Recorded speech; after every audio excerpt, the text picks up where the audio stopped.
اعوذ باللہ من الشیطان اللعین الرجیم بسم اللہ الرحمن الرحیم الحمد للہ رب العالمین والعاقبۃ للمتقین والجنۃ للمؤمنین والنار للمنافقین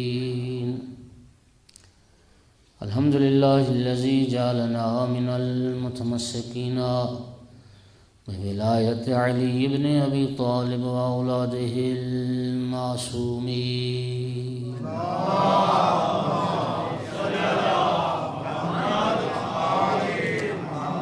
الحمد للہ الذی جعلنا من الباقین علی سید الشہداء واولادہ واصحابہ المظلومین الصلاۃ والسلام والتحیۃ والاکرام علی رسولہ الکریم شفیع المذنبین آنس الغریبین ورحمۃ للعالمین عنی العبد المؤید الرسول المسدد المحمود الاحمد المصطفى الامجد والقاسم محمد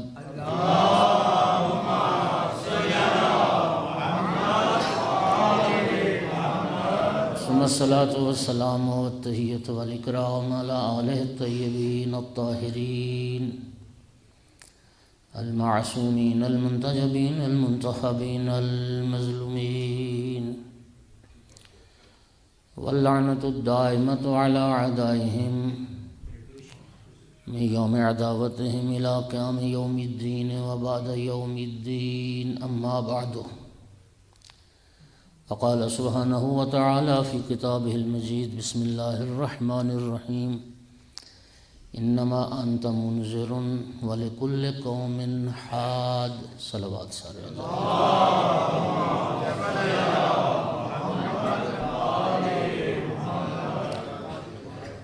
مومنین کرام، سورہ مبارکہ رعد کی آیت مجیدہ کا ایک چھوٹا سا حصہ ہے جو میں نے تلاوت کیا ہے۔ ارشاد پروردگار ہے انما انت منذر، میرا محبوب تو انذار کرنے والا ہے، تو ڈرانے والا ہے۔ وَلِكُلِّ قَوْمٍ حَادٍ، اور اللہ فرماتا ہے کہ ہر قوم کے لیے ہادی ہے، ہر قوم کے لیے ایک ہدایت کرنے والا بھی ہے۔ ہماری گفتگو امامت کے موضوع پر ہے۔ سامعین گرامی، ہمارا اعتقاد یہ ہے کہ جس طرح نبوت، رسالت ضروری ہے لوگوں کے لیے، یہ امامت بھی ضروری ہے لوگوں کے لیے۔ جو دلیلیں عقلی نقلی وجود نبی کی ضرورت پر دلالت کرتی ہیں، وہی ادلہ وجود امام کی ضرورت پر بھی دلالت کرتی ہیں۔ جس طرح ایک محتاج ہدایت معاشرے کو ایک نبی کی، ایک ہادی کی ضرورت ہے، اسی طرح ایک محتاج ہدایت معاشرے کو ایک امام کی بھی ضرورت ہے۔ ہمارا ادعا دوسرے عام مسلمانوں سے فرق کرتا ہے۔ ہم امامت کو نبوت اور رسالت کا تسلسل سمجھتے ہیں، اور ہمارا دعویٰ یہ ہے کہ جس طرح نبی اور امام بنانا انسانوں کا کام نہیں ہے، نبی رسول بنانا انسانوں کا کام نہیں ہے، امام بنانا بھی انسانوں کا کام نہیں ہے۔ آپ سے میرا سوال ہے کہ مسیلمہ کذاب، جس نے جھوٹا نبوت کا دعویٰ کیا، اگر ساری دنیا کے لوگ مسیلمہ کو ووٹ دے دیں کہ تو نبی ہے، تو کیا وہ نبی بن جائے گا؟ اور جو ہمارے نبی ہیں آمنہ کے لال حضرت ختمی مرتبت محمد مصطفیٰ صلی اللہ علیہ وآلہ وسلم، کوئی ایک بندہ بھی آقا کو ووٹ نہ دے تو کہ پھر وہ نبی نہیں ہوں گے؟ نبی ہیں۔ اس لیے اس لیے کہ نبوت اللہ کی طرف سے ہے۔ اللہ نبی بناتا ہے، بندے نبی نہیں بناتے ہیں۔ بعین ہی اسی طرح امامت بھی، امامت بھی الہی منصب ہے۔ بعض برادران عامہ یہ عقیدہ رکھتے ہیں کہ امام کے لیے حکومت بھی ضروری ہے، لیکن ہم کہتے ہیں کہ ایسا نہیں ہے۔ نبی پاک نے جب تک اسلامی ریاست قائم نہیں کی تھی وہ اس وقت بھی نبی تھے۔ حق حکومت اللہ کو حاصل ہے، پھر اللہ تعالیٰ کے نمائندگان کو حاصل ہے۔ انبیاء کو حق حکومت حاصل ہے، اور انبیاء کے بعد پھر ائمہ طاہرین جو منصوص من اللہ ہیں، جن کی امامت پر نص ہو۔ جو ہم کہتے ہیں نا کہ امامت منصوص ہو، یعنی امام کے وجود پر، امامت پر اللہ کی طرف سے نص ہو، رسول اللہ کی طرف سے نص ہو، یا پھر امام سابق کی طرف سے نص ہو، پھر وہ امام ہے۔ سامعین گرامی، دنیا میں امامت کی آخر عقیدہ امامت کی ضرورت کیوں؟ ایک صلوات ذرا پڑھو سارے حضرات، بلند آواز۔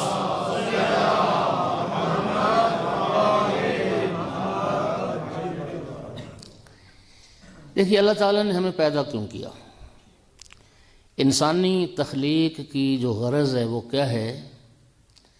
اللہ تعالیٰ چاہتا ہے میرے بندے تکامل اور کمال کی طرف جائیں۔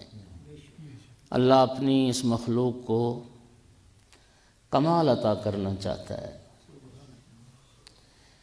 تو سامعین گرامی، جب اللہ اپنے بندوں کو کمال تک پہنچانا چاہتا ہے، پھر ذات پروردگار کے لیے ضروری ہو جاتا ہے کہ تکامل تک پہنچانے کے جو اسباب ہیں وہ بھی فراہم کرے۔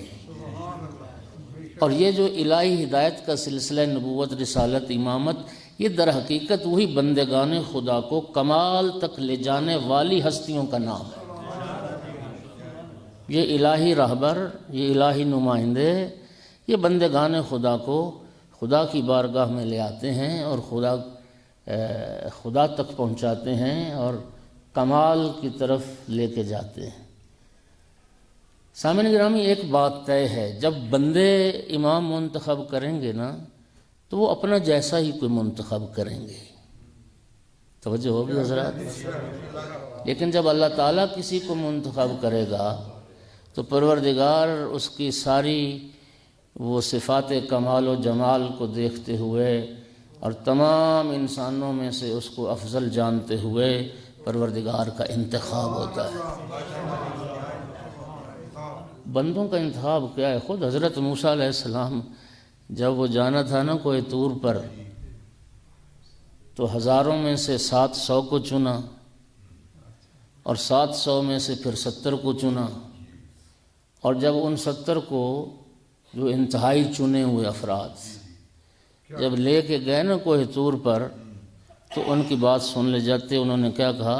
ارنا اللہ جہرتن، ہاں یا نبی اللہ ہمیں نا اپنا خدا دکھاؤ، یوں سامنے ظاہری طور پر ہم دیکھنا چاہتے ہیں، جیسے بندہ کرسی پہ بیٹھا ہو نا، ہمیں یوں دکھاؤ۔ تو بندوں کے انتخاب میں بہرحال غلطی ہو سکتی ہے، جو خالق کا انتخاب ہوتا ہے اس میں کوئی غلطی نہیں۔ صلوات پڑھ دو سارے حضرات، بلند آواز۔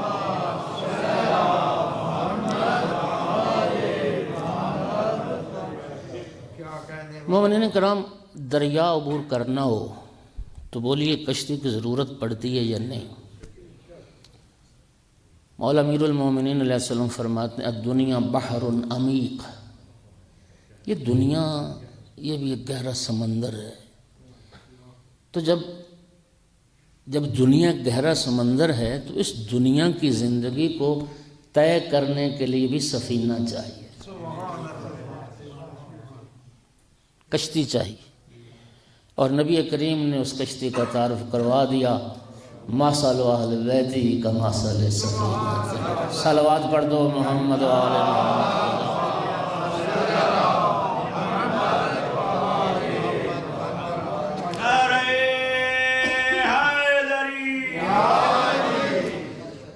آپ نے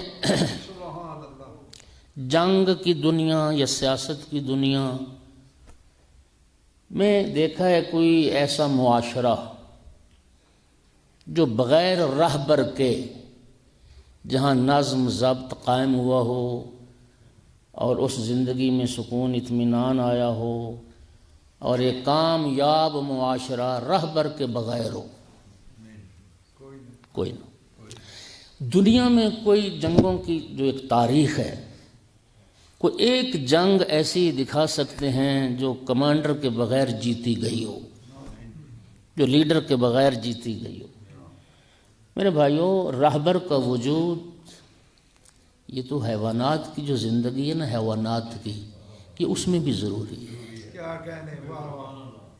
حیوانات کی جو زندگی ہے اس میں بھی ایک نہ ایک ان کا رہبر ہوتا ہے۔ آپ یہ شہد کی مکھیوں کی آپ جانتے ہیں کہ ان کا جو جس چھتے میں وہ رہتی ہیں، شہد بناتی ہیں نا، ان میں ان کا ایک رہبر ہوتا ہے جس کو یاسوب کہتے ہیں۔ اور وہ یاسوب کرتا کیا ہے؟ جو مکھی بھی آتی ہے نا اس کو وہ چیک کرتا ہے۔ اگر تو وہ پھول سے آئی یا رس لے کر تو پھر اس کو داخلے کی اجازت ملتی ہے، اور اگر خدا نخواستہ کوئی گندگی سے اٹھ کے آئی ہو نا تو وہ یاسوب اسے کاٹ کے ختم کر دیتا ہے۔ اس لیے نبی کریم کی جو مولا امیر المومنین کے لیے تعبیرات ہیں، ان میں ایک تعبیر نبی کریم نے یہ بھی فرمائی، یا علی انت یاسوب المسلمین۔ صلوات پڑھ دو محمد والے محمد۔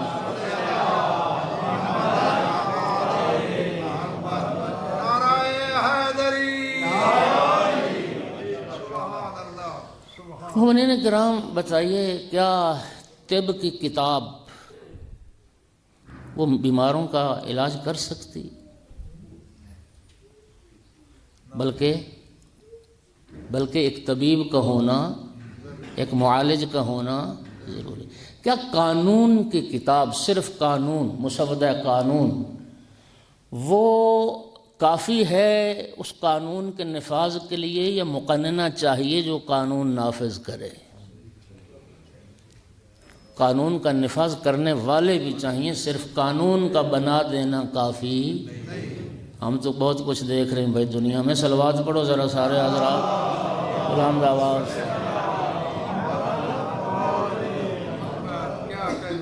کتاب کافی نہیں ہوتی، اس لیے تو رسول اللہ صلی اللہ علیہ وآلہ وسلم نے انہوں نے غلط سوچا، غلط سمجھا، غلط کہا، جنہوں نے کہا کہ قرآن کافی ہے۔ قرآن کافی ہوتا تو رسول اللہ صلی اللہ علیہ وآلہ وسلم کبھی ثقلین چھوڑ کے نہ جاتے۔ انی تارک فیکم الثقلین، وہ ہمارے ایک اہل منبر ہیں، وہ وہ سادہ سادہ مجلس پڑھتے ہیں اور بڑی کمال کی پڑھتے ہیں۔ وہ کہتے ہوتے ہیں کہ یہ جو صبح صبح سکول میں گھنٹی بجتی ہے نا، گھنٹی، وہ کہتے ہیں یہ گھنٹی بول بول کے کہہ رہی ہوتی ہے کتاب کافی نہیں ہے۔ صلوات پڑھ دو سارے حضرات، بلند آواز۔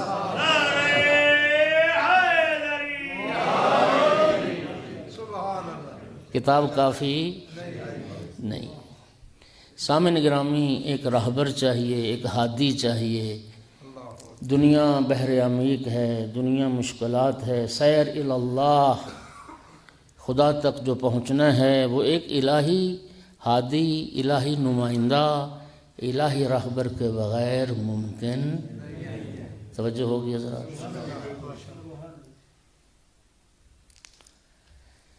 اسی لیے کافی شریف کی حدیث ہے، بڑی خوبصورت حدیث۔ امام محمد باقر علیہ السلام ارشاد فرمایا، بنی الاسلام علی خمس، جو اسلام کی عمارت جن ستونوں پر قائم ہے وہ 5 ستون ہیں۔ سارے اسلام کی عمارت ان پر قائم ہے۔ وہ 5 ستون کیا ہیں؟ امام فرماتے ہیں پہلی اس میں نماز ہے، دوسری زکوٰۃ ہے، تیسری حج ہے، چوتھا روزہ ہے، اور 5ویں چیز ولایت ہے۔ سائل نے عرض کی ابن رسول اللہ یہ جو 5 چیزیں ہیں ان میں سب سے اہم کیا ہے؟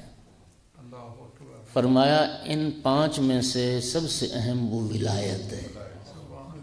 دلیل فرمایا اس لیے کہ ولایت جو باقی 4 چیزیں ہیں نا ان کی قبولیت کا دار و مدار بھی اسی ولایت پر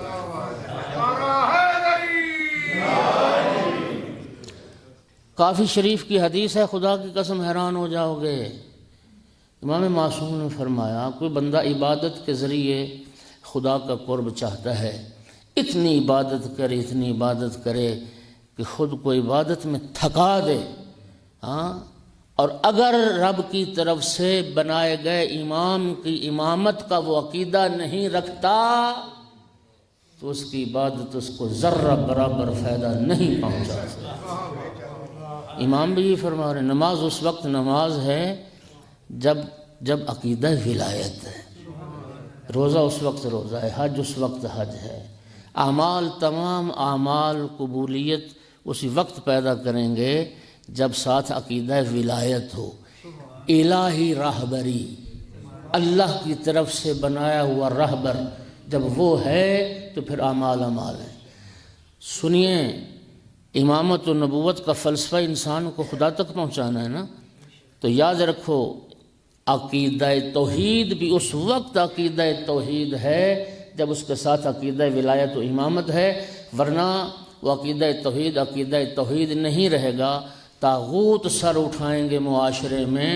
اس کے لیے ساتھ ساتھ عقیدہ امامت ضروری ہے۔ میں عرض کروں کہ یہ جو امام رضا علیہ السلام صلوات پڑھو ذرا سارے، اب گھبرا تو نہیں رہے حضرات، میں محسوس کرتا ہوں کہ آپ الحمدللہ ان چیزوں کے قدردان ہیں، اس لیے کہ یہیں مجھے ایک مہربان کافی عرصے سے کہہ رہے تھے، پتہ نہیں جب میں پہلی بار آیا تھا سال پہلے سے، کہ وہ فرماتے تھے کہ کبھی عقیدہ امامت پر تھوڑی سی گفتگو فرمائیں۔ تو یہ عقیدہ امامت کی گفتگو چونکہ جس آقا کے ایام ہیں تو اس لحاظ سے بھی مناسبت رکھتی ہے، اس لیے میں نے یہ گفتگو اس کو موضوع کلام بنایا ہے۔ علی ولی سے گریزہ نہ ہو خدا کے لیے، علی تو قوت بازو ہے مصطفیٰ کے لیے، نعرہ حیدری، محمد بلند السلام۔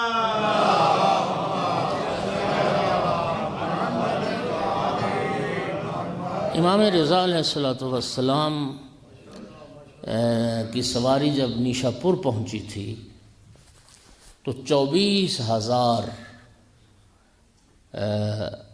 علماء فضلاء محدثین جو امام کا استقبال کرنے والے تھے۔ امام محمل میں تشریف فرما تھے، فرزند رسول پردہ محمل ہٹائیے تاکہ آپ کے دیدار سے رسول اللہ کا دیدار ہو جائے۔ تو جب پردہ محمل ہٹانا تو لوگ فرط جذبات سے رونے لگ گئے، گریے کی صدائیں بلند، آقا کی زیارت کر رہے تھے، لوگ رو رہے تھے۔ کافی دیر کے بعد جب ذرا ماحول پرسکون ہوا، عرض کی لوگوں نے فرزند رسول آپ کی زیارت سے رسول اللہ کی زیارت کا شوق تو پورا ہو گیا، آپ اپنے جد کی کوئی حدیث بیان فرمائیں تاکہ آپ کی زبان مبارک سے حدیث سن کے لہجہ رسول اللہ سننے کا بھی شوق پورا ہو جائے۔ امام رضا علیہ السلام نے وہ معروف حدیث ہے، آپ نے ہزاروں بار سنی، جو حدیث سلسلۃ الذہب کے نام سے جانی جاتی ہے۔ امام علیہ السلام نے اس حدیث کو بیان کرنے سے پہلے اس حدیث کی جو سند ہے، سلسلہ اسناد جسے کہتے ہیں، امام نے پہلے وہ بیان فرمایا۔ لوگوں میں نے یہ حدیث اپنے والد بزرگوار امام موسیٰ کاظم علیہ السلام سے سنی۔ یہ دیکھیے شب جمعہ ہے اور شب جمعہ کا افضل عمل محمد وآل محمد پر درود پاک پڑھنا ہے۔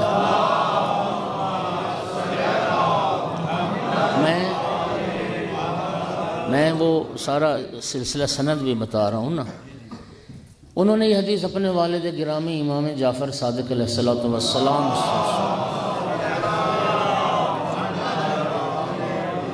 انہوں نے یہ حدیث اپنے پدر بزرگوار امام محمد باقر علیہ السلام سے، انہوں نے یہ حدیث اپنے پدر بزرگوار امام زین العابدین علیہ السلام سے، انہوں نے یہ حدیث اپنے والد گرامی امام حسین علیہ السلام سے، انہوں نے یہ حدیث اپنے والد بزرگوار امیر المومنین علی ابن ابی طالب علیہ السلام سے، انہوں نے یہ حدیث ختمی مرتبت حضرت محمد مصطفیٰ صلی اللہ علیہ وآلہ وسلم سے،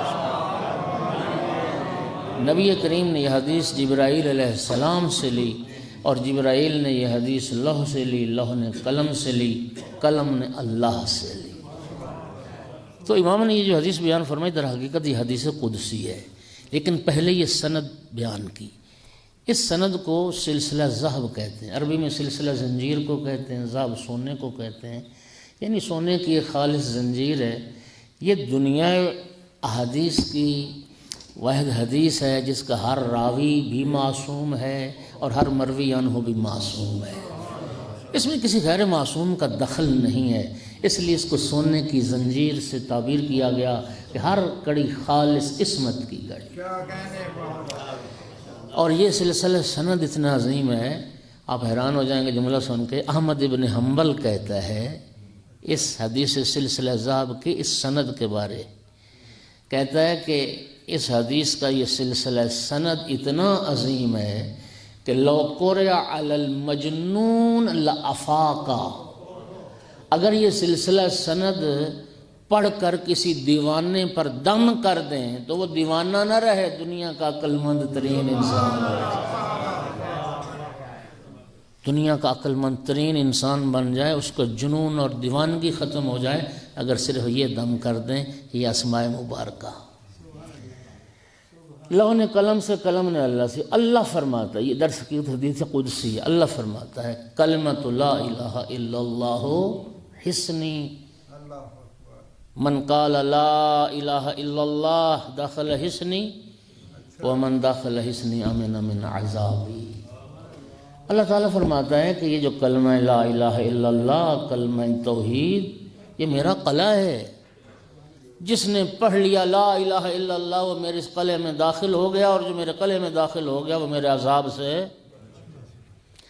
اتنا امام علیہ السلام نے جملہ بیان فرمایا، پھر آقا کی سواری نے 2 قدم اٹھائے، پھر رکی، پھر امام علیہ السلام نے فرمایا ایھا الناس بشروطہا وانا من شروطہا، یاد رکھو یہ کلمہ توحید عذاب سے بچانے کے لیے قلعہ ضرور ہے، لیکن اس کے کچھ شرائط ہیں، اور ان شرائط میں سے ایک شرط میری ولایت و امامت کا اقرار کرنا۔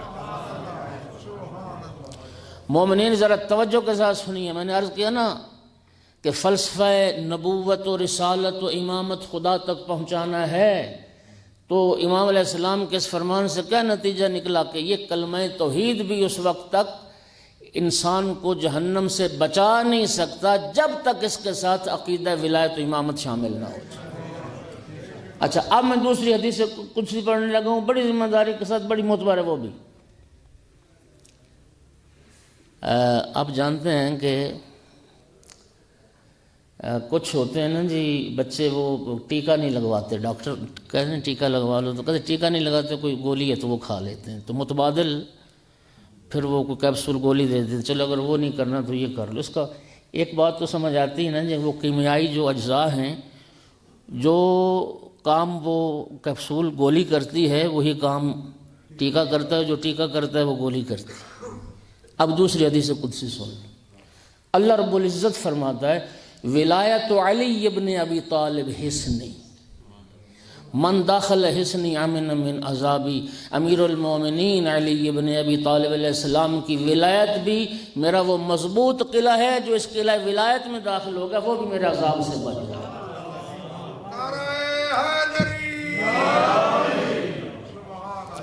وہ بھی میرے عذاب سے بچ جائے۔ سامعین گرامی، ہادی کا ہونا ضروری ہے۔ قدردان بیٹھے ہو، خدا کی قسم آج کی مجلس میں نے اس سے قیمتی حدیث میرے پاس کوئی نہیں، یہ بھی حدیث قدسی ہے، کافی شریف سے پڑھ رہا ہوں، کافی شریف سے، اور امام محمد باقر علیہ الصلوۃ والسلام۔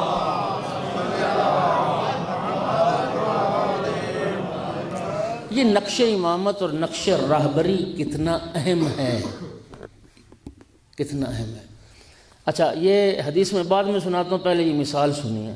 آیت اللہ محسن کراتی، ان کا انداز شاید آپ آشنا ہیں، بڑی سادہ سادہ عرفی مثالیں دے کے نا بات کو سمجھاتے ہیں۔ امامت سمجھا رہے تھے، فرماتے ہیں کہ آپ تصور کریں ایک بس میں بڑے صاف ستھرے مسافر بیٹھے ہیں، بڑے سوٹڈ بوٹڈ لوگ ہیں، عمدہ اچھا لباس ہے۔ اس بس کا جو ڈرائیور ہے وہ اناڑی ہے، نہ منزل سے واقف، نہ راستے سے آشنا، نہ ڈرائیونگ جانتا ہے۔ کیا خیال ہے بتائیے، وہ صاف ستھرے مسافروں کو لے جائے گا منزل پر؟ کبھی نہیں۔ اور اس کے برعکس ایک بس میں جو مسافر ہیں وہ تو میلے کچیلے ہیں، گندا لباس ہے، ہاں جی، بدبو آ رہی ہے، لیکن اس بس کا جو ڈرائیور ہے وہ بڑا ماہر ہے، ڈرائیور بھی ماہر ہے، راستہ بھی جانتا ہے، منزل سے بھی آشنا ہے۔ ہاں، تو وہ گندے مسافروں کو بھی منزل تک ضرور پہنچا دے گا۔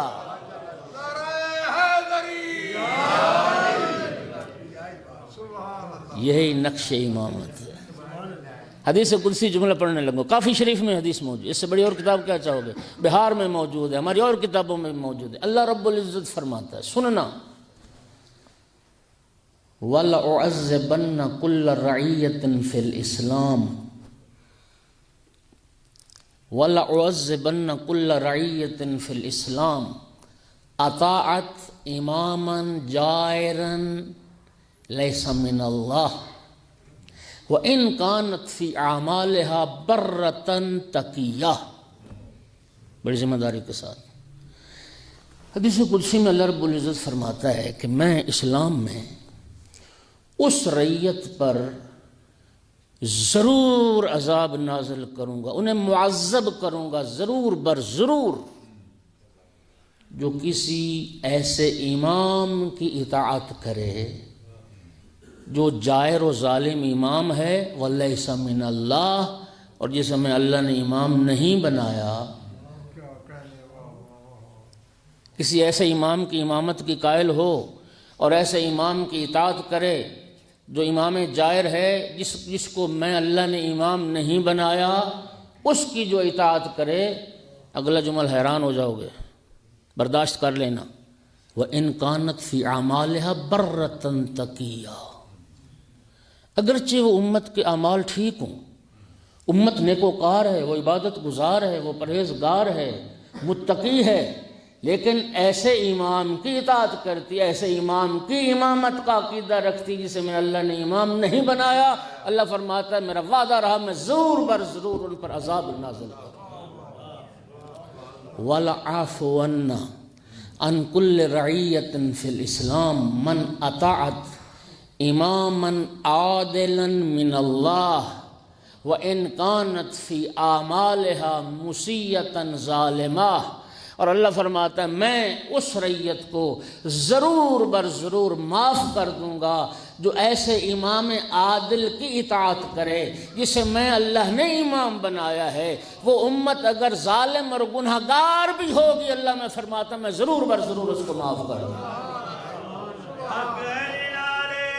حق نالے جڑا حق نالے دا بیڑا پارے، جڑا حق تو پیرے دتے بے شمار، نعرہ حیدری۔ توجہ فرمایا آپ، اس لیے تو جس آقا کی ولادت باسعادت کی مناسبت سے یہ مجالس محافل منعقد کی گئیں، امام صاحب العصر علیہ السلام کے زیارت نامے کا جملہ ہے، اشہد ان بولایتک تقبل الاعمال، آقا میں گواہی دیتا ہوں اعمال آپ کی ولایت کے صدقے میں قبول ہوتے ہیں۔ یہ اعتقاد امامت، اعتقاد ولایت، اعتقاد خلافت، اور یہ مسئلہ خلافت دوستو اتنا اہم ہے، اتنا اہم۔ ملل و نحل ایک کتاب ہے شہرستانی کی. عالم اسلام میں جتنے نظریات، جتنے مذہب، جتنے عقیدے پیدا ہوئے نا، انہوں نے اس میں وہ درج کیے. صاحب ملل و نحل شہرستانی لکھتا ہے، سنیے، کہتا ہے کہ مسلمانوں میں کسی مسئلے پر اتنی تلوار نہیں چلائی گئی، اتنا خون نہیں بہایا گیا جتنا مسئلہ خلافت و امامت پر بہایا گیا. کیا خوبصورت بات کی، حقیقت بات کی. ہاں آپ سمجھ گئے نا. وہ کہتا ہے کہ ان 14 صدیوں میں جتنی خون ریزی، جتنی قتل و غارت امامت اور راہبری کے مسئلے پر، خلافت کے مسئلے پر، ولایت کے مسئلے پر خون ریزی ہوئی ہے، کسی اور مسئلے پر، نہ نماز کے مسئلے پر، نہ حج کے مسئلے پر اتنی خون ریزی نہیں ہوئی، اتنا خون نہیں بہایا گیا جتنا امامت کے مسئلے پر خون بہایا گیا. اب مجھے ایمان سے بتاؤ، جب یہ مسئلہ اتنا اہم ہے، پیغمبر کی جانشینی کا مسئلہ، رسول اللہ کی ولایت کا مسئلہ، امام رضا علیہ السلام نے پتہ ہے امامت کی تعریف کیا کی؟ صلوات پڑھو ذرا سارے حضرات.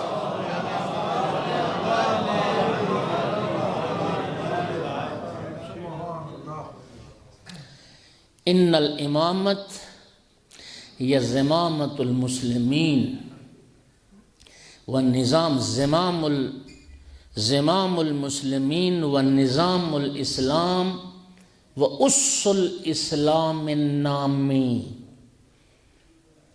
امامت کیا ہے؟ فرماتے ہیں یہ ایک مسلمانوں کا نظام زندگی ہے.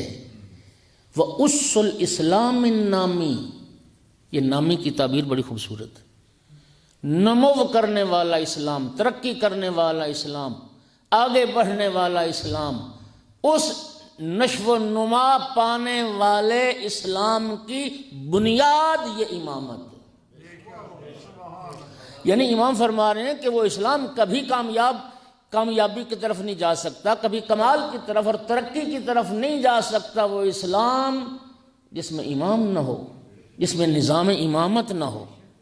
پیغمبر کی جانشینی، پیغمبر کی وصایت، مسلمانوں کی راہبری، مسلمانوں کا حاکم کون ہو، مسلمانوں پر حق حکومت کس کو حاصل ہے. یقین کیجئے ہم جب کہتے ہیں کہ اسلام ایک مکمل ضابطہ حیات ہے، ٹھیک ہے، تو اس میں شک بھی کوئی نہیں. دین اسلام ایک مکمل ضابطہ حیات ہے، یعنی انسانی زندگی میں کوئی لمحہ ایسا نہیں، کوئی ایک حرکت ایسی نہیں، کوئی ایک قدم اٹھانا ایسا نہیں ہے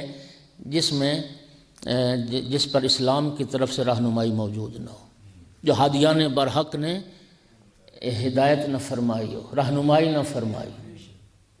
تو سوال تو ذہن میں آتا ہے کہ جس دین اسلام میں چھوٹے چھوٹے اور انتہائی باریک اور جزئی مسائل نبی کریم سے پوچھے جاتے ہیں اور نبی کریم بیان فرماتے ہیں اور دین غدیر میں کامل ہوتا ہے، تو کیا وہ مسئلہ قیامت تک کے لیے جو اہم ترین مسئلہ ہے، جو سب سے بنیادی مسئلہ ہے، وہ خلافت و امامت و وصایت و راہبری کا مسئلہ ہے، یہ تصور کیا جا سکتا ہے کہ نبی کریم نے اس مسئلے میں امت کی ہدایت نہیں فرمائی ہوگی؟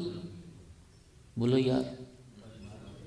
ہاں، جو نبی کریم ایک ذمہ دار رسول ہیں، کیا وہ امت کو اس اہم ترین معاملے میں بے یار و مددگار چھوڑ گئے؟ انہوں نے لوگوں کے امت اسلامیہ کی رہبر کون ہوگا اور ان کا حاکم کون ہوگا، کیا یہ چیز بیان نہیں فرمائی ہوگی؟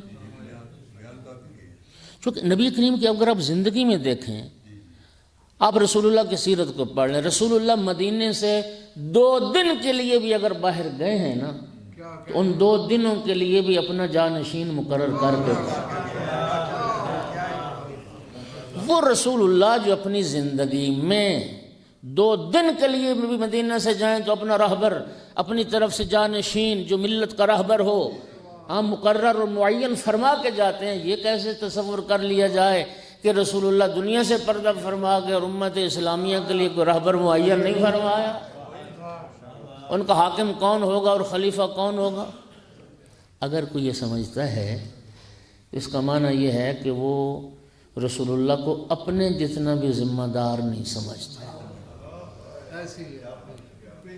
آپ اگر چند دنوں کے لیے سفر زیارات پر جاتے ہیں، سفر حج پر جاتے ہیں، یا ویسے کسی دوسرے شہر کا سفر کرتے ہیں، اپنے گھر بار کو، اہل و عیال کو، بیوی بچوں کو، اپنے امور معاملات کو کسی ذمہ دار کے سپرد کر کے جاتے ہیں، بولو کر کے جاتے ہیں۔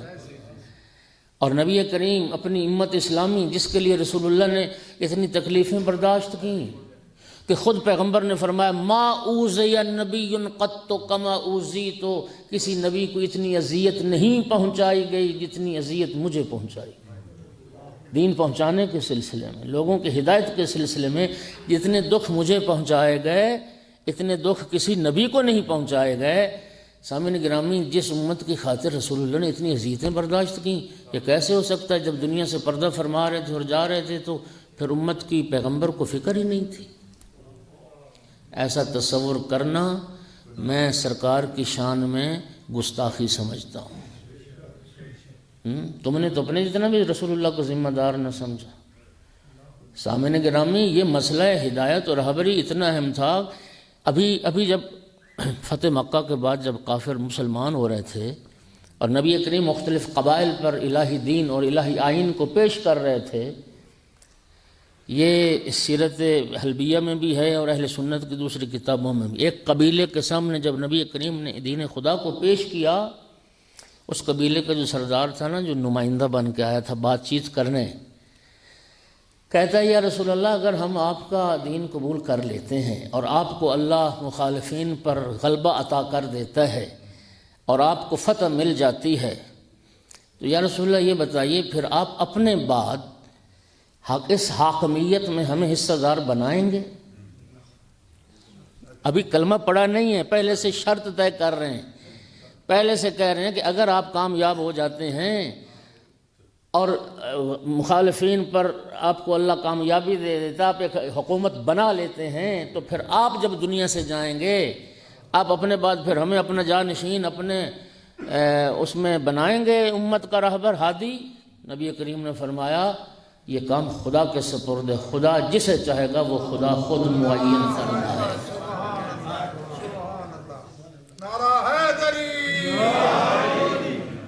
اچھا یار، آج وہ جو شہرستانی نے بات کی ہے نا کہ مسئلہ امامت پر جتنی قتل و غارت ہوئی مسلمانوں میں کسی اور مسئلے پر نہیں، خدا کی قسم آج بھی میں سمجھتا ہوں کہ جو اہل تشیع کا قتل ہے اس کی بنیاد مسئلہ امامت ہے۔ بولو، یہی بنیاد ہے، اور کیا بنیاد؟ آج تک افراد مارے جا رہے ہیں اسی موضوع امامت پر، اسی مسئلہ امامت پر۔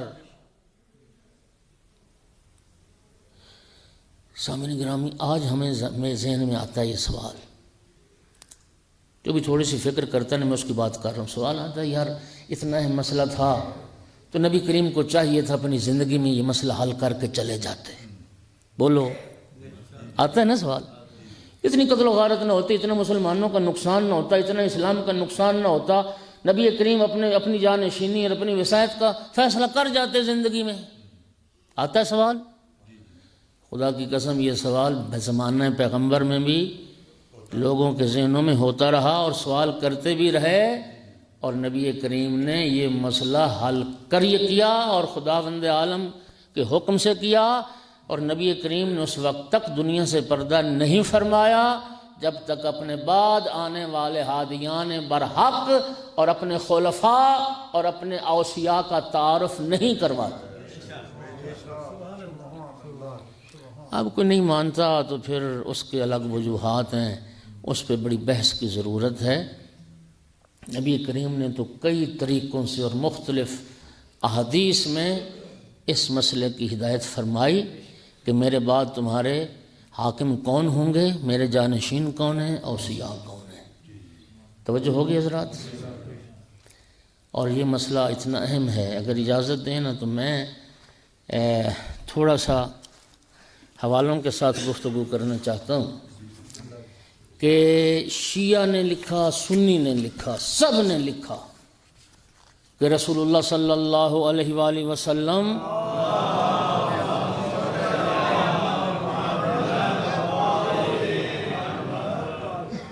فرما کے گئے، بتا کے گئے کہ میرے بعد 12 خلیفے ہوں گے، میرے جانشین 12۔ یہ سب نے لکھا، شیعہ سنی نے لکھا۔ اتنی کتابیں، اتنی، میں تو مشتہر خروار کے طور پہ 2-4 کتابوں کا حوالہ دینے لگا ہوں، یقین کریں اتنی کتابیں کہ انبار لگ جائے حوالوں کا، اس کے لیے پوری ایک مجلس چاہیے۔ لیکن میں صرف چند کتابوں کا آپ کو جو ہے نا وہ حوالہ سنا رہا ہوں۔ امام بخاری اپنی صحیح میں لکھتے ہیں، جابر بن سمرہ، یہ نام یاد رکھیے گا، صحابی رسول اللہ کا، یہ راوی اس حدیث کا، اور جتنے اہل سنت محدثین نے یہ 12 خلیفوں والی روایت لی ہے، اکثر نے اسی جابر ابن سمرہ سے لی ہے۔ جابر ابن سمرہ رسول اللہ صلی اللہ علیہ وآلہ وسلم سے نقل کرتا ہے کہ نبی کریم نے فرمایا تھا، یہ امام بخاری اپنی صحیح میں لکھ رہا ہے کہ یکون 12 امیراً، ایک سلسلہ احادیث کا جس میں لفظ امیر آیا ہے، حاکم، میرے بعد 12 امیر ہوں گے۔ اگلی بات میں لطیفہ ہی ہے، چلو ولادت کے ایام میں آپ ذرا لطف اندوز ہوں۔ یہ ایک کتاب میں نہیں آیا، یہ 10 کتابوں میں یہی آیا ہے۔ جابر ابن سمرہ کہہ رہا ہے رسول اللہ نے فرمایا، میں نے رسول اللہ سے سنا کہ میرے بعد 12 امیر ہوں گے۔ پھر کہتا ہے جابر ابن سمرہ فقال کلمۃ لم اسمع، پھر کوئی ایسی بات کی کہ وہ میں نہیں سن سکا کہ رسول اللہ نے کیا کہا۔ وہ میں نے پھر اپنے باپ سے پوچھا کہ یہ تو میں نے سن لیا کہ 12 امیر ہوں گے، تو اس کے بعد جو نبی نے کہا وہ کیا کہا تھا وہ مجھے سمجھ نہیں آئی۔ اچھا، کچھ حدیث میں آتا ہے کہ لم اسمعھا، اگلا جملہ میں نے سنا ہی نہیں، اور کچھ میں آتا ہے کہ لم افہمھا، سنا تو صحیح لیکن میں سمجھا نہیں۔ پھر جابر ابن سمرہ کہتا ہے وہ بات میں نے اپنے باپ سے پوچھی کہ اس کے بعد رسول اللہ نے کیا فرمایا تھا۔ میرے باپ نے کہا کہ اس کے بعد رسول اللہ نے فرمایا تھا کلہم من قریش، نبی پاک نے فرمایا تھا کہ 12 امیر ہوں گے اور وہ سارے کے سارے قریش میں سے۔ یہ صحیح بخاری میں۔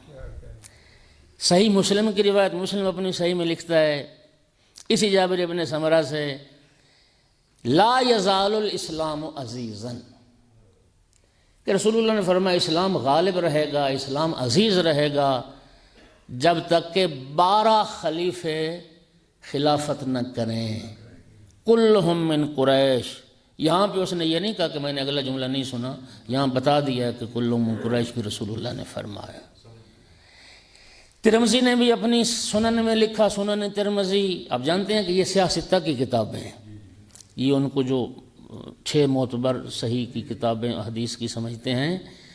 ترمذی لکھتا ہے کہ یکون من بعد 12 امیراً، اس میں بھی لفظ امیر آیا کہ میرے بعد 12 امیر ہوں گے۔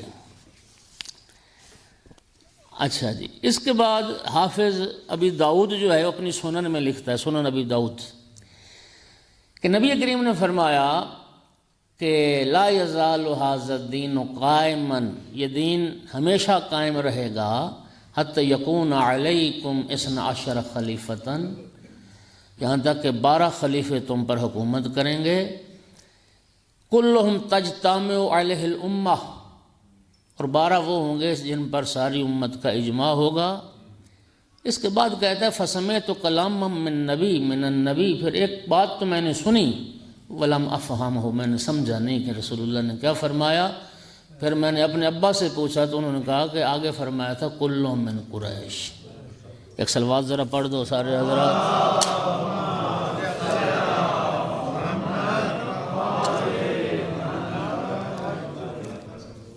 گھبرات نہیں رہے حضرات؟ اس میں 12 خلیفتاً، اس سنن ابو داؤد میں لفظ خلیفہ ہے، پہلے لفظ امیر آیا، 12 امیر ہوں گے۔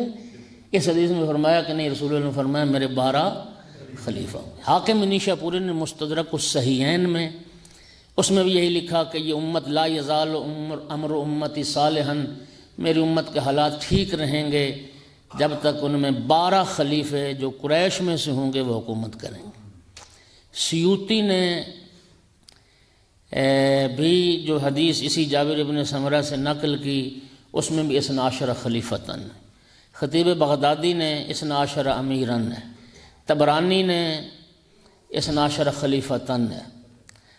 اچھا یہ اب میں بہت ساری کتابیں میں چھوڑ رہا ہوں ان کو، آپ کو میں نے صرف نمونے کے طور پہ یہ چند بتائے۔ ایک سلسلہ حدیث ہیں جس میں نہ خلیفہ کا لفظ ہے نہ امیر کا، اس میں قیم کا لفظ آیا۔ کنز العمال میں متقی ہندی نے نبی کریم سے یہی حدیث ابن مسعود سے نقل کی۔ جلیل المرتبہ صحابی رسول اللہ کے عبداللہ ابن مسعود کہتے ہیں کہ نبی کریم نے فرمایا یکون لہذ الامت 12 قیما، اس امت کے 12 قیم ہوں گے، یعنی قیم وہ شخصیت جس کی وجہ سے امت کا نظام قائم ہوتا ہے۔ 12 قیم ہوں گے، اور فرمایا کہ وہ سب کے سب کلہم من قریش، سارے قریش میں سے ہوں گے۔ ابھی تک ساری احادیث میں 3 لفظ استعمال ہو چکے، خلیفہ، امیر، خلیفہ اور قیم، اور یہ لفظ سب میں ہے کہ کلہم من قریش۔ اب حنفی قندوزی نے ینابی المودت میں، یہ بھی عالم اہل سنت ہیں، اسی جابر ابن سمرہ سے جو روایت نقل کی، کہتے ہیں کہ جابر ابن سمرہ رسول اللہ سے نقل کرتا ہے کہ رسول اللہ نے فرمایا تھا بعدی 12 خلیفتاً کلہم من بنی ہاشم، 12 خلیفے ہوں گے میرے بعد، لیکن سب کے سب بنی ہاشم میں سے ہوں گے۔ یناب المودت میں دوسری روایت یہ حنفی قندوزی نقل کرتا ہے، یہ بھی عالم اہل سنت، کہتا ہے کہ جابر کہتا ہے میں نے رسول اللہ سے سنا، رسول اللہ نے فرمایا تھا انا سید النبیین وعلی سید الوصیین وَأَنَّ أَوْصِيَاءِ بَعْدِ 12، اس میں لفظ اوصیاء ہے کہ نبی کریم نے فرمایا میرے بعد 12 وصی ہوں گے میرے، اولہم علی وآخرہم قائم المہدی، صلوات پڑھ دو محمد آل محمد۔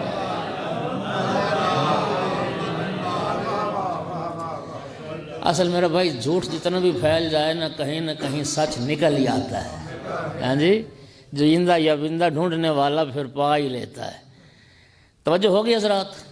اچھا اب اس میں طے ہو گیا کہ شیعہ سنی کے نزدیک سب نے کہا کہ 12 ہوں گے، نبی پاک نے فرمایا 12 ہوں گے، 12 ہوں گے، 12 ہوں گے، 12 خلیفے، 12 قیم، 12 اوصیاء، 12 جانشین، 12 امیر، 12 حاکم، چلو 12 12 12۔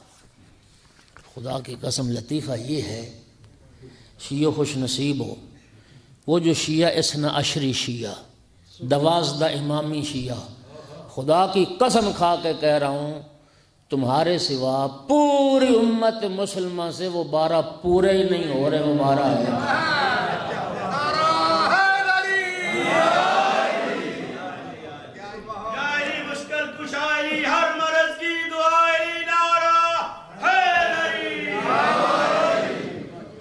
پوری امت اسلامی زور لگا بیٹھی، ان سے وہ 12 پورے ہی۔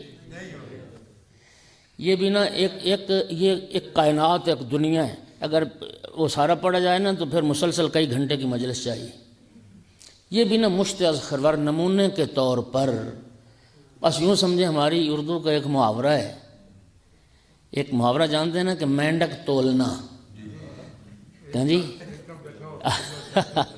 ہاں جی، کہتے ہیں نا کہ آپ نا مینڈک تول کے برابر نہیں کر سکتے، ادھر ڈالو گے تو ادھر سے پھسل کے نکل جائے گا، ادھر ڈالو گے تو ادھر سے، ہاں جی، تو وہ 2 پلڑے نا مینڈک تول نہیں سکتے آپ۔ خدا کے سے مسلمانوں نے وہ 12 خلیفے مینڈک تولنے والا ہی کام کیا ہے، ہاں، دلیل کے ساتھ۔ سب سے پہلے میں نے عرض کیا کہ یہ مسئلہ جب اتنا اہم ہے تو رسول اللہ کے زمانے میں یہ مسئلہ پیدا ہوا، سب سے پہلے رسول اللہ کے قریب ترین جو دور ہے وہ صحابہ کا دور ہے نا۔ اب ہم صحابہ کے دور سے شروع کرتے ہیں۔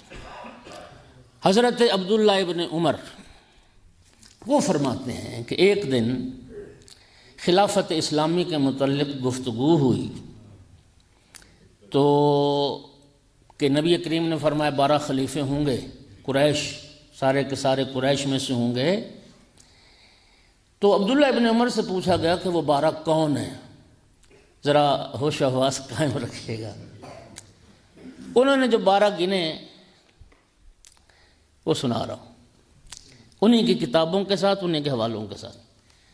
کہتے ہیں کہ حضرت عبداللہ ابن عمر نے فرمایا کہ وہ 12 یہ ہوں گے: پہلا ابو بکر، دوسرا عمر، تیسرا عثمان، چوتھا معاویہ، پانچواں یزید، چھٹا صفا، ساتواں منصور، آٹھواں جابر، نواں امین، 10واں سلام، 11واں مہدی، 12واں امیر الاسب، عین سواد بے عصب۔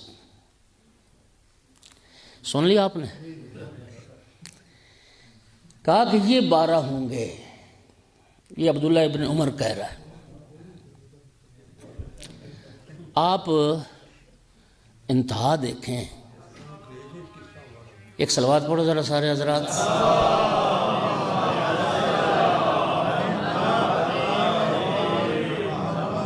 نعرہ تکبیر، اگر نعرہ رسالت، نعرہ حیدری، حسینیت، یزیدیت، اہل بیت دشمنت اعلان، شرط سلوات۔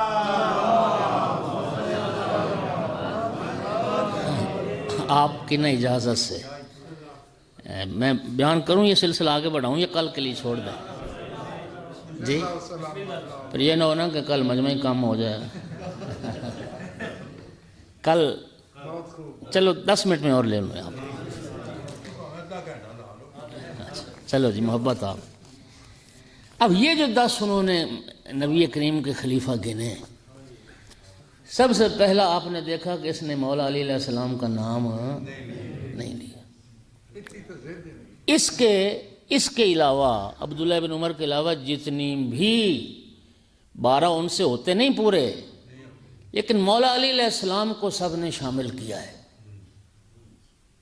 لطف کی بات ہے، سب نے مولا علی علیہ السلام کو بھی شامل کیا ہے 12 میں، اور امام مہدی عجل اللہ فرجہ الشریف کو بھی شامل کیا ہے۔ یعنی اس کا مطلب ہو گیا کہ 2 پر تو اتفاق ہو گیا نا، اب باقی 10 پورے کرنے، وہ 10 ان سے پورے نہیں ہو رہے۔ 10 پورے امام مہدی پر ان کا بھی اتفاق ہے کہ 12واں تو امام مہدی ہے، اور آپ بھی کہتے ہیں 12واں امام مہدی ہیں۔ مولا امیر المومنین علیہ السلام آپ پہلا جانتے ہیں، وہ چوتھا جانتے ہیں، اور یہ حضرت جو ہے اس نے تو پورے جو اہل سنت بھائیوں کا جو پوری امت ہے نا اہل سنت کی، ان کے بھی نظریے اور عقیدے کے خلاف اس نے نظریہ پیش کیا۔ سب اہل سنت مولا امیر المومنین کو خلافت راشدہ میں تو شامل کرتے ہیں نا، اس نے مولا امیر کا نام ہی نہیں لیا۔ یہ وہ مہربان ہے جس نے یزید کی بیعت کی، مولا علی کی بیعت نہیں کی۔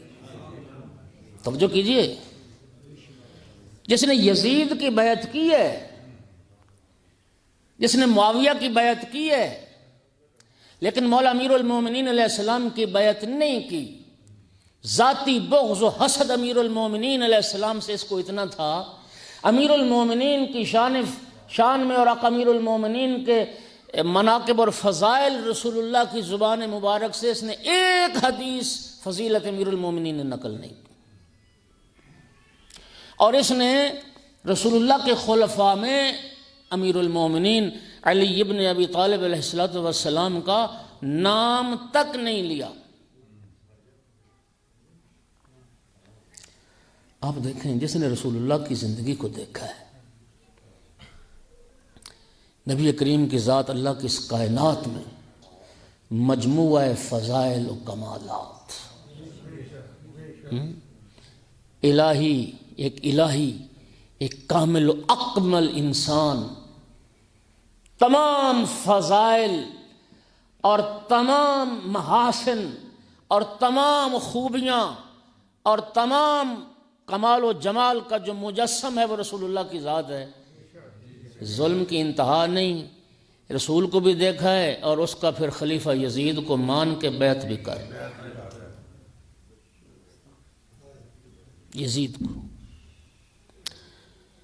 منصور دوانکی کا نام لیتا ہے، وہ سفاک، وہ درندہ، وہ وحشی، وہ ظالم، وہ جابر، ان کا نام خلیفہ رسول کے طور پر لیا۔ اور جو سب سے بڑھ کر حیران کرنے والی بات ہے نا، یہ جو اس نے 3 نام اس میں شامل کیے، یہ ایسے 3 نام ہیں پوری امت اسلامیہ میں نہ کوئی محدث جانتا ہے، نہ کوئی مورخ جانتا ہے، نہ کوئی تاریخ نویس جانتا ہے کہ یہ نام اس نے کہاں سے نکالے، یہ کون تھے، کہاں کے رہنے والے تھے، ان کا حسب نسب کیا تھا، انہوں نے کہاں خلافت کی، کہاں حکومت کی، کسی کو پتہ ہی نہیں ہے۔ وہ 3 نام کون سے ہیں؟ ایک جابر، ایک سلام، ایک امیر الاسب۔ دنیا حیران ہے، سب پکڑ کے بیٹھی کہ یہ خلفاء کہاں سے نکلا ہے۔ یعنی کوئی مسلمان شیعہ سنی ان ناموں سے آشنا نہیں، وہ جانتے تک نہیں ہیں۔ اب ایمان سے بتائیے، یہ سارے قرائن اس کے جھوٹا ہونے پر دلیل نہیں؟ یہ جو 12 خلفاء کی اس نے وضاحت کی ہے، یہ سب جھوٹ بول رہا ہے۔ امیر المومنین علیہ السلام کی دشمنی میں اس نے یہ بات کی ہے، حالانکہ مولا علی کو سارے سنی خلیفہ جانتے ہیں۔ اور پھر اگلی بات کیا کہتا ہے؟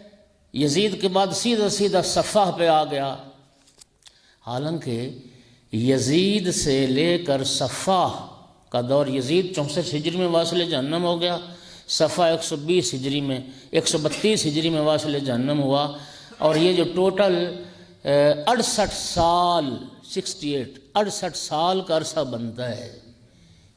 اس بندہ خدا سے بندہ یہ پوچھے کہ تو نے خود نبی کریم کی، خود اس نے حدیث نقل کی ہے کہ رسول اللہ نے فرمایا من مات بغیر امام مات میتۃ جاہلیہ، جو امام کے بغیر مر گیا، کس نے امام کی بیعت نہ کی، اس کی موت جاہلیت اور کفر کی موت ہوگی۔ تو یہ جو 68 سال تھے وہ تو سارے مر گئے نا کفر کی موت۔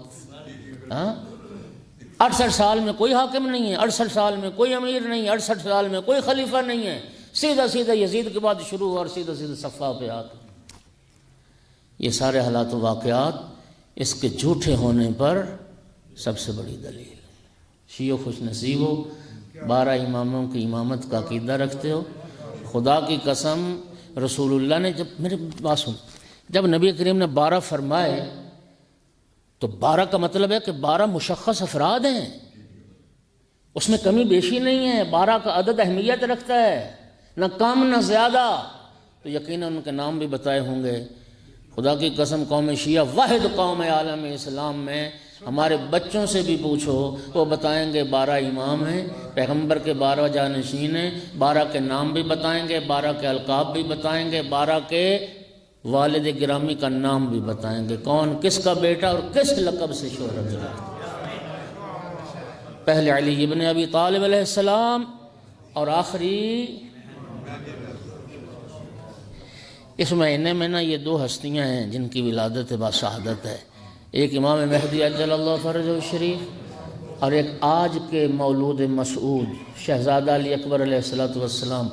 یہ دونوں ہستیاں رسول اللہ کی کاملاً شبیہ تھیں، یعنی پیغمبر کے گھرانے میں جو 2 ہستیاں کاملاً رسول اللہ کی تصویر تھیں، رفتار میں، گفتار میں، کردار میں، شکل و صورت میں، ایک شہزادہ علی اکبر علیہ السلام، دوسرے امام مہدی عجل اللہ فرجہ۔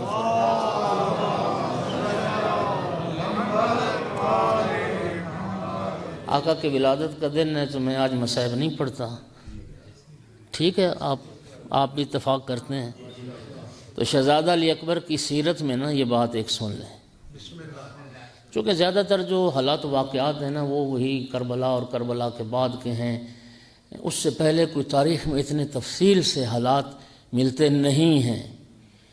البتہ یہ بات ملتی ہے کہ مولا حسین علیہ السلام کو اللہ نے جتنے بیٹے عطا کیے سب کا نام کہ عظمت شہزادے کی جو علی ہو اور وہ بھی علی اکبر،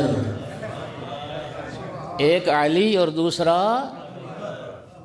اکبر، علی اکبر، یہ جو آل محمد علیہ السلام کا مضیف تھا نا مدینہ میں، مہمان خانہ، آپ سنتے ہو نا امام حسن علیہ السلام کے نام سے شہرت رکھتا ہے، امام علیہ السلام کا دسترخوان مدینہ میں شہرت رکھتا تھا۔ امام حسن علیہ السلام کے بعد اس مہمان خانے کا جو انتظام تھا وہ شہزادہ علی اکبر علیہ السلام کے ساتھ تھا۔ یقین کیجئے شہزادہ علی اکبر اعلیٰ قسم کے کھانے پکتے تھے، عمدہ پکوان پکتے تھے، اور شہزادہ کی سیرت میں یہ بات ہے کہ رات کی تاریکی میں نا چھتوں پر آگ روشن کروا دیتے تھے تاکہ رات کا کوئی بھولا بھٹکا مسافر اس روشنی کو دیکھ کے آئے اور آ کے آل محمد کا مہمان بنے۔ اے شہزادہ ہم سب آج آپ کے مہمان ہیں، اے اللہ شہزادہ علی اکبر کے صدقے میں جتنے مومنین مومنات تشریف فرمائیں سب کی حاجات کو پورا فرما۔ اے کریم اللہ ہمارے گناہ معاف فرما، ہماری عاقبت بالخیر فرما۔ کریم اللہ دنیا میں کسی کمینے کا محتاج نہ فرما۔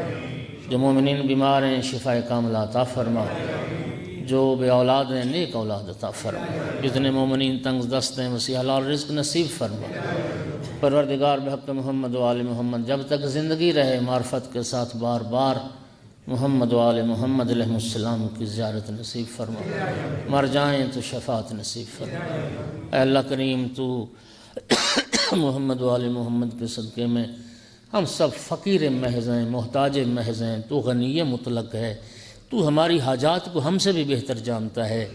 محمد و آل محمد کے صدقے میں ہمارے حوائج پورے فرما۔